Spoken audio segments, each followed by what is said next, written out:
La presse à travers le monde en compagnie d'Hélène Frade. Bonjour Hélène. Bonjour Damien. Et à la une notamment les réactions à la déclaration d'Emmanuel Macron sur les non-vaccinés.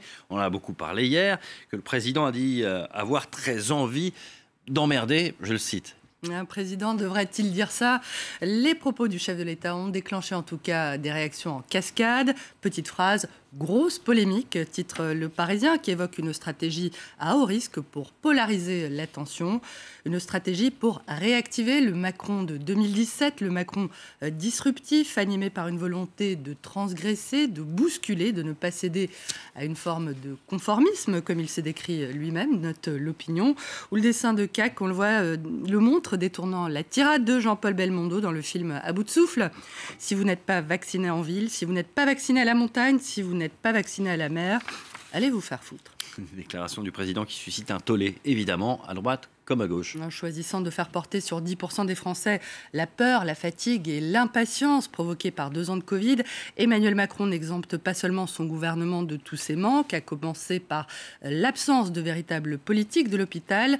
Il installe volontairement, dans l'espoir d'en tirer un profit politique, le malsain eux et nous que l'on reproche au populisme, dénonce Le Figaro. Même son de cloche du côté de Libération, vulgaire, vindicatif, plutôt qu'en président du Rassemblement, Emmanuel Macron se présente en candidat du clivage en vue de la présidentielle, je cite: quand ma liberté vient menacer celle des autres, je deviens un irresponsable.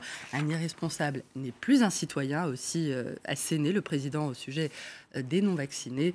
Des propos indignes d'après l'humanité qui voilà une manœuvre pleine de cynisme dont on peut redouter les conséquences. Dans le dessin de Coco pour Libération, le président s'emploie d'ailleurs à modifier la Déclaration des droits de l'homme et du citoyen de 1789, du citoyen vacciné, selon le président. Prenez ça, enfoiré de cons de non-vaccinés. Ah bah c'est l'occasion de dire plein de gros mots à l'antenne en tout cas. Il y a beaucoup de réactions à l'étranger aussi, Hélène. Le Monde cite quelques-uns des très nombreux commentaires de la presse étrangère. Si le journal Il Tiempo voit davantage dans ses déclarations le signe de la fébrilité d'Emmanuel Macron face à la 5e vague qu'une entrée en campagne calculée, le quotidien estimant que le président perd son sang-froid, je cite: dans l'ensemble, la presse étrangère considère qu'Emmanuel Macron sait très bien ce qu'il fait. Plusieurs quotidiens relevant d'ailleurs une contradiction entre ses propos jugés insultants et ses récentes promesses d'apaisement. Dans la presse également, les questions autour de l'explosion qui a touché le 30 décembre à Jeddah en Arabie Saoudite. Le véhicule du pilote français Philippe Doutroux, 2 jours avant le départ du Dakar. Oui, alors que les autorités saoudiennes ont écarté la piste d'un acte criminel, le parquet national antiterroriste français a ouvert une enquête préliminaire mardi pour tentative d'assassinat en relation avec une entreprise terroriste. L'attaque n'a pas été revendiquée et son mode opératoire apparaît assez rudimentaire d'après Le Figaro. Le journal fait état notamment de l'hypothèse que cette attaque puisse être le résultat d'une opposition locale au projet de modernisation à marche forcée lancé par le prince héritier Mohamed Ben Salman. Le Figaro estime que cet attentat ne devrait pas peser sur les relations franco-saoudiennes, mais qu'il jette en revanche une ombre sur la capacité du Royaume à accueillir de grands événements, à un moment où Riyad est candidate à l'exposition universelle de 2030 et s'apprête également à recevoir le PSG pour un match de gala ce 19 janvier.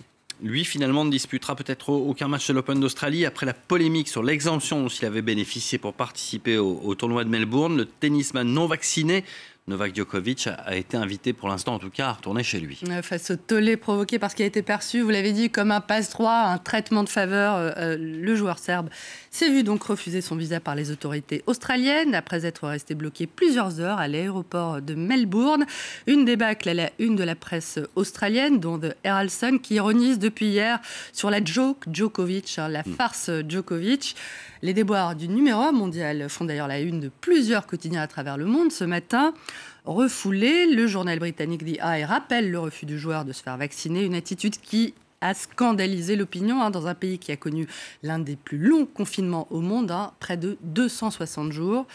Out, dehors, titre l'équipe. Enfin, pas tout à fait encore, puisque Novak Djokovic a intenté un recours en justice contre la décision des autorités australiennes qui sera examinée dès ce matin. Un match plein de suspense, décidément. Et un match qu'on suivra. Merci beaucoup, Hélène. Merci à vous d'avoir choisi France 24. On se retrouve dans un quart d'heure pour un nouveau journal. À tout à l'heure.